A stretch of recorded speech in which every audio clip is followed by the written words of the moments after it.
इस मकान को ही अपनी पहचान अगर मैं बना लूंगा तो फिर इसी प्रकार के फर्क करूंगा, दीवारें खड़ी करूंगा। और यही गलती इंसान करता जा रहा है। खुद को ये शरीर मान बैठा है, ये भी एक तरह का मकान है जिसमें मेरा मूल रूप, असल रूप सफर कर रहा है, जिसे हम आत्मा कहते हैं। तो सदगुरु अपने ज्ञान से मुझे यही बताते हैं कि तू ये शरीर नहीं है, ये स्थूल सत्ता, ये शरीर, ये अस्तित्व तेरा नहीं है। तेरा अस्तित्व तो ये सूक्ष्म आत्मा जो इस परमात्मा का अंश है। जैसे वो मकान हमारी पहचान नहीं है या हम मकान से अलग हैं, मकान में रहने वाला और मकान दोनों अलग चीजें हैं, इसी प्रकार इस शरीर में जो हम बस रहे हैं वो शरीर से अलग है। यह आत्मा इस परमात्मा का अंश है और ये सब में बराबर बस रही है, सबके अंदर एक एक मानव में बराबर बस रही है। इस बात से नहीं फर्क पड़ता कि शरीर काला है या गोरा है, नर का है या नारी का है। शरीर की पहचान किसी कुल से है या किसी जाति से है, ये सब तो इस शरीर की पहचानें हैं, इंसान ने खुद बनाई हैं। पर परमात्मा ने तो शुद्ध रूप से सबको एक बनाया है। और यही नजर सदगुरु के ब्रह्म ज्ञान से हमें प्राप्त होती है। फिर फर्क पता चल जाता है कि ये शरीर तो एक मकान जैसी एक वस्तु मुझे मिली है, रहने वाला कोई और, रहने वाला ये परमात्मा स्वयं। और परमात्मा के बारे में हम सब ने ही पढ़ा है, बिन पग चले सुने बिन काना। सत्संग में निरंतर सुनते हैं, वेदों में, शास्त्रों में अनेक अनेक तरह से ये लिखा है, बिन पग चले सुने बिन काना, कर बिन कर्म करे विधि नाना। कि ये परमात्मा ये स्थूल सत्ता नहीं है, कोई इसको हाथ नहीं चाहिए इस सृष्टि को चलाने के लिए। ये तो सर्वव्यापी है, सर्वशक्तिमान है, इसके अंदर ही सब कुछ बस रहा है, निरंकार है, इसका कोई आकार नहीं है। ये जो सांसें भी हम ले रहे हैं ये इसकी कृपा से ले रहे हैं, इसने दी है तो हम ले रहे हैं। तो जब ऐसी सत्ता का मैं अंश हूं तो मैं फिर कैसे ये शरीर हो सकता हूं, मैं फिर कैसे ये स्थूल अस्तित्व हो सकता हूं। जब मुझे पैदा करने वाला, जन्म देने वाला जो मुझ में बस रहा है, जो मैं हूं, जब उसका ही कोई हाथ नहीं, पांव नहीं, आकार नहीं, तो फिर अपनी पहचान को, अपने अस्तित्व को मैंने कैसे ये शरीर समझ लिया। ये भूल या अज्ञानता इंसान करता चला आता है और इसी अज्ञानता को खत्म सदगुरु का ज्ञान करता है, सदगुरु की रोशनी करती है। सदगुरु मेरे जीवन में आते हैं तो अंधकार से प्रकाश की ओर मेरे जीवन की यात्रा होती है। फिर जीवन में अपनी पहचान होने के बाद सारे फर्क मिट जाते हैं, सारी दूरियां खत्म हो जाती हैं। फिर सही मायनों में प्रेम का जन्म होता है, जो हम बार बार जिक्र सुन रहे हैं 2 दिनों से। प्रेम, प्यार, सबसे प्रेम कर सके, जिंदगी में प्यार हो। हर एक संत ने, हर एक भक्त ने, हर एक पीर ने, हर एक पैगंबर ने प्रेम का ही पाठ पढ़ाया। पर जो पाठ पढ़ाया गया उसका आधार ये सत्य, ये ब्रह्म ज्ञान।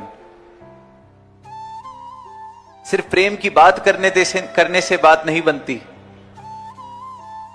प्रेम जीवन में आता ही तब है जब अपनी पहचान होती है, क्योंकि जब तक अपनी पहचान ना हुई तब तक तो लड़ाई झगड़े हैं। जब तक खुद को ये शरीर मान रहा हूं, शरीर के साथ जुड़ी हुई हस्ती मान रहा हूं, तो फिर वैर, विरोध, नफरत। क्योंकि खुद को अगर ये शरीर माना तो फिर किसी और की तरक्की होती है तो दिल दुखता है। क्योंकि उसको भी शरीर माना हुआ है, खुद को भी शरीर माना हुआ है। खुद को शरीर माना, उससे जुड़ी हुई हस्ती माना, तो फिर जात पात के फर्क दिखते हैं, फिर खाने पीने के फर्क दिखते हैं। प्रेम कैसे आएगा जब किसी को मैं देखूं और उसकी कमियां मुझे दिखाई दें? प्रेम कैसे आएगा अगर किसी को मैं देखूं और मुझे ये दिखाई दे कि देखो मुझसे ये कैसे अलग है? कोई काला किसी गोरे को देखे और कहे कि ये गोरा है, ये मुझसे अलग है।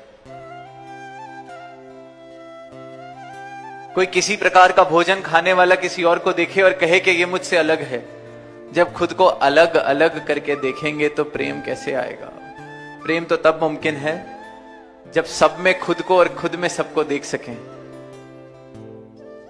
और इसे ही ज्ञान की दृष्टि कहा गया है, इसे ही ब्रह्म ज्ञान की दृष्टि कहा गया है। और यही दृष्टि सद्गुरु देते हैं। और फिर वो जो पंक्तियां हम पढ़ते हैं इसी प्रांत की भाषा में कि प्यार बाटा जग में बहार बा, प्यार बिना जिंदगी बेकार बा,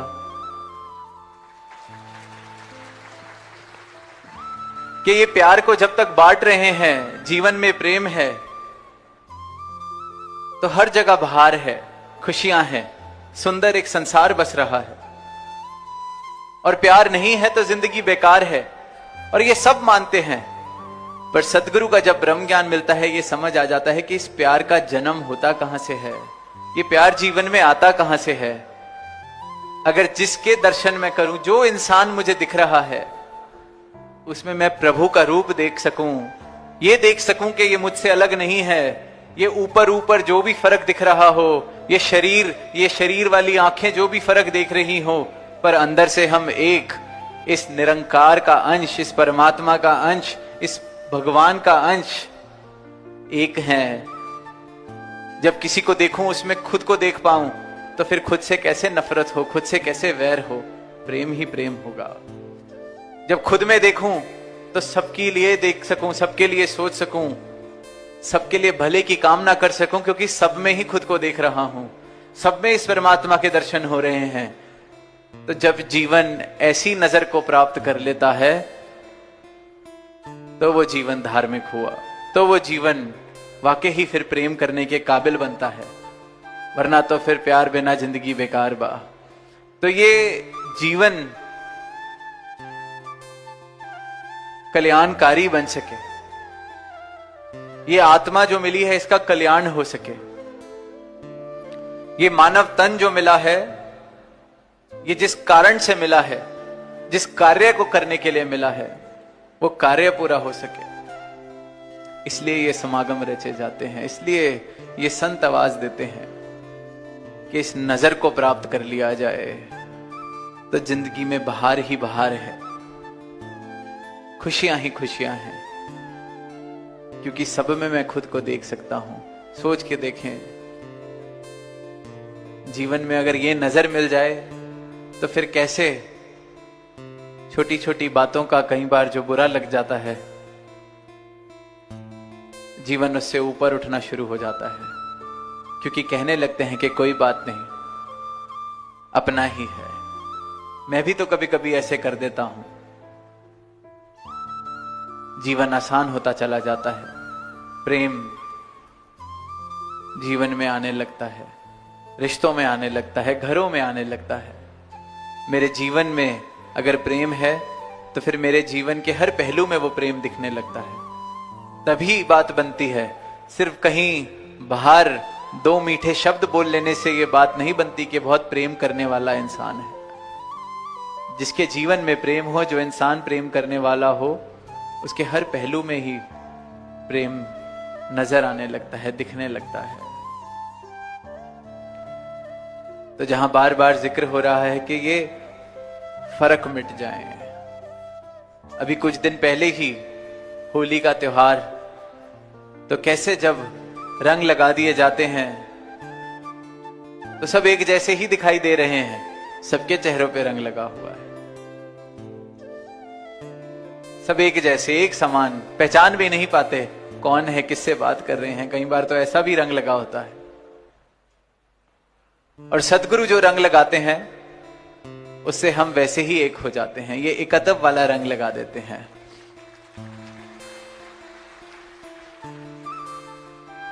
ये सबको बता देते हैं कि तुम परमात्मा का अंश हो, खुद परमात्मा हो। ये सामने वाला जो इंसान चल रहा है ये भी परमात्मा का अंश है। एक एक मानव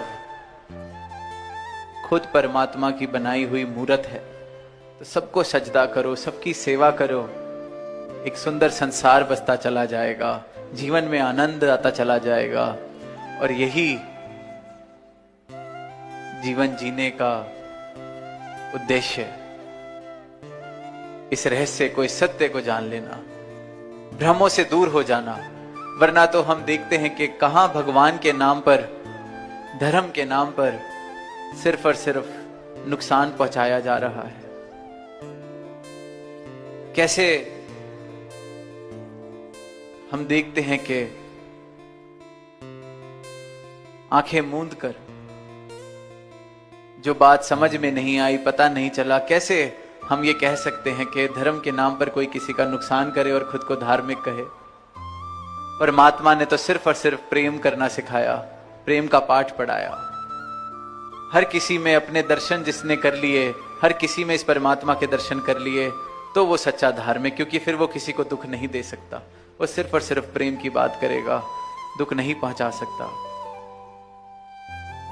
तो जो अज्ञानता के कारण इंसान दूरियां बना लेता है, शोषण करता है, ऊंच नीच वाले भाव रखता है, वैर विरोध वाले भाव रखता है, ये सिर्फ और सिर्फ अज्ञानता है। अगर मैं सोचता हूं कि मैं धार्मिक हूं, पर मेरा धार्मिक होना अगर मुझे इंसान से दूर कर रहा है, तोड़ रहा है, तो ये आज मौका है कि मैं सोचूं, क्योंकि धर्म सिर्फ और सिर्फ जोड़ता है, धर्म तोड़ता नहीं। जोड़ने वाले भाव, क्योंकि सत्य हमेशा जोड़ेगा। इस परमात्मा के जब हम दर्शन कर लेते हैं सही मायनों में, तो फिर प्रेम आएगा ही आएगा। तो दातार से ऐसी ही अरदास सारी ही मानवता के लिए, हर एक इंसान के लिए, कि सभी एक सुंदर जीवन जी सके, एक प्रेम वाला जीवन जी सके, एक भक्ति वाला जीवन जी सके।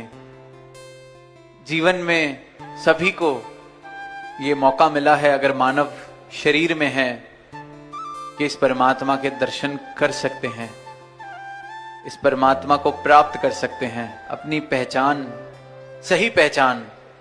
ये फर्क जीवन में पता चल सकता है कि जैसे मकान और मकान में रहने वाला, मैं अपने मकान से जैसे अलग हूं, उसी प्रकार जो मेरा मूल रूप है, जो मेरी सच्चाई है, जो मेरी पहचान है, वो इस शरीर से अलग है। इस शरीर में सिर्फ और सिर्फ वास कर रही है। तो इस पहचान को प्राप्त कर लिया जाए, जीवन का कल्याण कर लिया जाए। सही मायनों में इंसान है तो इंसान बन सकें, ऐसी अरदास प्रभु से, ऐसी अरदास दातार से। और ये जितना सुंदर यहाँ समागम का रूप बना है, तो यही मन में भाव आ रहे हैं कि ये सिर्फ 2 दिन तक सीमित वाली बात नहीं। जहां जहां भी हम अपने घर की तरफ जाएंगे, अपने घरों में इस ज्ञान की गंगा को लेके जाना है, अपने घरों में ये भक्ति वाले भावों को लेके जाना है, अपने घरों में ये प्रेम वाले भावों को लेके जाना है। ये सत्संग, ये समागम हमारे घर में हमारे साथ पहुंचे, हमारे जीवन में हमारे साथ चले, तो ये समागम भी मुबारक है, यहाँ आना भी मुबारक है, तो खुद को सेवा में लगाना भी मुबारक है।